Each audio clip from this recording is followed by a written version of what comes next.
Ja, čakaj, sem še gospod poslal. Vi ste med. Ostali trije poslanci bodo to podprli. Hvala. Ta predlog obravnave in ga tudi pospešili, samo obravnavo bomo pospešili, tako da pričakujemo, da bo z našimi pozivi že prva obravnava v okviru javne predstavitve potekala na redni seji septembra. Kaj pa delodajalci in njihovi pozivi in opozorila predvsem? Hkrati pa je treba zelo pomembno izpostaviti to, da je potrebno iskati ravnotežje po eni strani med plačilom delavcev in pa med nadaljevanjem gospodarske rasti. Zato smo se prav danes na vrhu koalicije tudi odločili, da bomo pospešili obravnavo niza ukrepov, ki bodo zagotavljali tudi spodbude za gospodarstvo, zato da nadaljujemo z gospodarsko rastjo. Denimo, katere ukrepe? Izpostavljalo se je nekaj ukrepov, med njimi 13. in pa 14. plača in pa odprava 4. dohodninskega razreda. Več pa bodo potem tudi predstavniki na vladi vam povedali v zvezi s tem. Hvala lepa. Hvala. To je naša vlada, to je naša politika. Skrivajte grde obraze. 60 let gospa stara. 42 let delovne dobe skoraj brez bolniške, brez prekinitve. S pravnomočno odločbo 3 leta išče pravico v Sloveniji. 3 leta jo niso izvršili. To je sistemska korupcija. Begunka v lasti državi. Pregnana od strani politike in korupcije od svojega doma. Zapustila varen dom, družino, pristala na ulici, da vsak dan me razčilni odpelje na urgenco. To je naša politika, ljubi moji, ljubi moji. Tukaj bom do zadnjega diha. Od tu ne grem, pa če kdo pride ali ne. To je korupcija, sistemska korupcija. Naj mi odgovorijo, zakaj 3 leta niso izvršili pravnomočne odločbe. Ali ni sodna veja oblasti najvišja? Vsi jo omalovažujejo, izvršna oblast, kjer se koti sistemska in korupcija.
počasi, gremo. A vas lahko še za izjavo, prosim?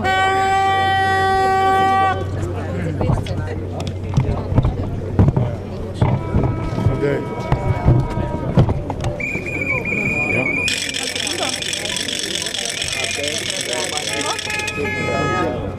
Torej, koliko podpisov ste zbrali?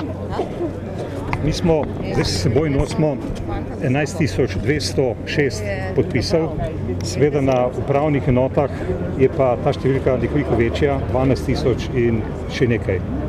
Tako da mi smo s tem zadovoljni, v bistvu v 5 delovnih dneh smo to zbrali, celo več, mi smo v prvih 2 dneh zbrali več, kot je zakonsko predpisano, to je 5.000 podpisov v 60 dneh, pravi zakon. No, to nam je uspelo, smo zadovoljni in naredili smo tisto, kar lahko in moramo, da bi odpravili veliko krivico, ki je vgrajena v ta zakon, da tisti, ki delajo po noči, v nedeljah ali pa praznikih, imajo pa minimalno plačo, nimajo pravice do dodatkov, tiste pravice, ki gre pa vsem ostalim. Tako da mi upamo, da bo prevladal razum v Državnem zboru, da se bo oblikovala večina, ki bo ta predlog, ki je predlog vseh 7 sindikalnih central, podprla.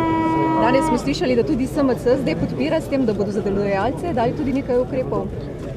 No, v vsakem primeru vsak glas v prid tej podpori je dobrodošel. Mi samo upamo in želimo, da bo večina, kajti v tej hiši odloča večina, da se bo oblikovala večina in mislim, da bo dala dobro sporočilo vsem, ki imajo to krivico.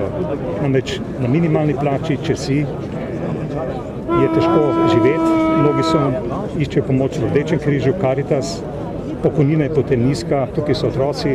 Ja, vsak glas podpore je dobrodošel. Trenutno kaže, da vas večina podpira v Državnem zboru, očitno bodo spremembe v minimalni plači sprejete. Se boste zavzemali mogoče še za izvzem drugih dodatkov oziroma kaj zdaj?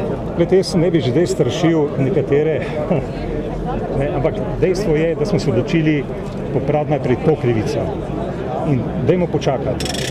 Predvsem bi pa želeli to, kar do zdaj nam ni uspelo, ker so delodajalci bili proti.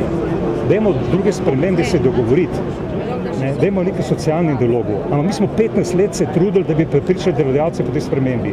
In 15 let za njih ni bilo nikoli pravi čas. V konjunkturi ni bil pravi čas, v krizi ni bil pravi čas, zdaj konjunktura spet ni pravi čas, kriza je na pekinški borzi spet ni pravi čas, nikoli ni pravi čas za popravo krivic delavcem in delavkam. In upam, da je to neko prvo sporočilo, signal, da bo, upam, drugače. A je to kršenje socialnega sporazuma?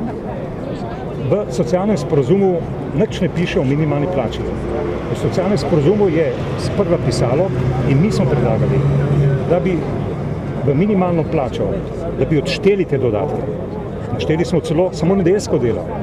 Gladko smo bili zavrnjeni. Takrat so bili delodajalci upozorjeni, da pri minimalni plači, če nas ne bojo slišali, gremo po tej poti, ki je legitimna, normalna pot, ki jo zdaj počenjamo. Ampak jaz ne bi bil obremenjen s preteklostjo. Mislim, da je pomembno sporočilo, če bo to sprejeto in da bo to sporočilo in ta sprejem sprožil normalni socialni dialog za delodajalce in tudi to vlado. Pa ga bo, ne? Recimo, da je to upanje, sem pa realist, ne vem, je odkrito vprašanje na vaše vprašanje, ampak recimo, da je upanje in priložnost tudi delodajalcem za to. Kako komentirate samo to ministra Mramorja, ki pravi, da bodo spremembe minimalne plače šle na račun zaposlovanja mladih? Ta izjava kaže, da je lahko Mramor velik profesor. Ampak ta izjava zagotovo ne sodi nekemu politiku. Ta izjava direktno spodbuja konflikt med mladimi in ostalimi delavci in delavkami. Mladi so izgubili perspektivo mnogi, ne zaradi minimalne plače. Ta minimalna plača se letos dvignila za 1 evro. 1 evro. Mladi so izgubili zaradi propad podjetij, zaradi ZUJF-a, ki je blokiral največjega delodajalca, da bi zaposloval mlade in še marsikaj, krizo bank. To plačujejo mladi, ne pa to minimalka. Tako da to je povsem zgrešena izjava, ki pa želi seveda ščuvati in prenesti odgovornost na brezposelnost mladih, na starejše, ki imajo oziroma imamo to srečo, da lahko delamo. Slušano vprašanje, podatki kažejo, da se tretjina družin slovenskih težko prebija. Je tudi to na račun teh krivic zaradi takšne definicije minimalne plače? Torej, dejstvo je, da za 604 evri neto živeti in preživeti sebe in družino in otroke ne da se. In ta minimalna plača, mislim, ta zakon, ki dopušča to, je tudi vir velike revščine. Mislim, da je to potrebno razumeti. Ne? In tudi zneski politiki se bodo zdaj spremenili. Pravzaprav tako bi rekel, dajmo se vprašati, v Sloveniji je 36 tisoč ljudi na minimalki. Samo majhen del teh dela po noči, med prazniki ali pa v nedeljo. Po naših izračunih cirka 8 tisoč. In kdo so ti ljudje? Očitek nekaterih je, da bo to izguba delovnih mest in se bodo selili v tujino. To so recimo negovalke v zdravstvenih domovih, negovalke v domu starejših, ki skrbijo za osebno nego, so pa na minimalcu. To je del zdravstvenega osebja, ki je na minimalce, dela pa po noči. In krivično je zdravnik dobi dodatek, ko dela po noči in pravi, da dobi, medtem ko pa medicinska sestra, ki je na minimalki, tega ne sme in ne more. In te krivice je dosti. In to so potem varnostniki, ki delajo po noči, trpi družina, oni imajo vse minimalno. Ta podjetja pa imajo dobičke. In zdaj, a ti se bojo selili? Ne bojo se selili. Ni se zabat, da se bi to zgodilo. Zabat se pa bi bilo, če tisti, ki odločajo, ne bi razumeli te naše zahteve in nas tudi podprli. Jaz upam, da se bo to zdaj zgodilo. Zdaj pa bomo počasi noter.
Zamujamo.